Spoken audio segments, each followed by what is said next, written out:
Dyma fideo byr ar sut i ddefnyddio'r archifdy.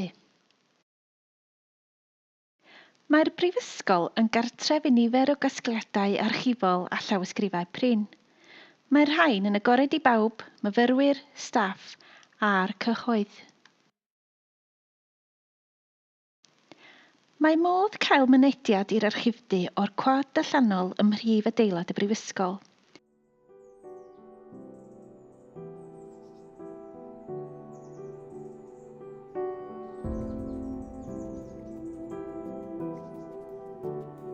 Canwch y gloch ac fe ddaw aelod o staff i agor y drws yn y man.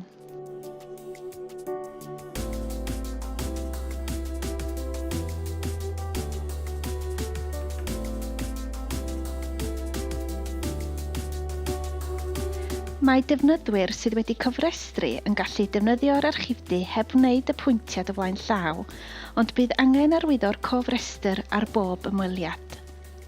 Bydd angen i'r ymwelwyr newydd gofrestru mwyn cael cerdyn Archifau Cymru. Cofiwch ddod â 2 brawf adnabod efo chi ar gyfer hyn, enghraifft cerdyn banc a thrwydded gyrru. Cyn mynd i'r ystafell ddarllen, cofiwch roi eich bag yn un o'r loceri.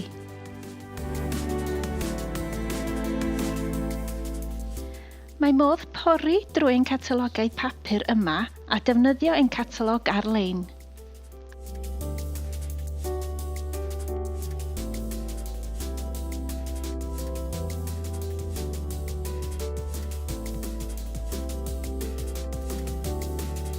Archibwch eich llawysgrif drwy lenwi un o'r ffurflenni a'i rhoi i aelod o staff.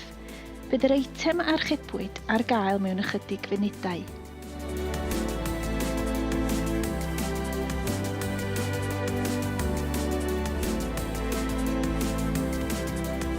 Gyfynnir i chi ddefnyddio pensiliau yn yr ystafell ddarllen ac mae offer amrywiol ar gael i'ch cynorthwyo chi ac i arbed niwed i'r dogfennau unigryw.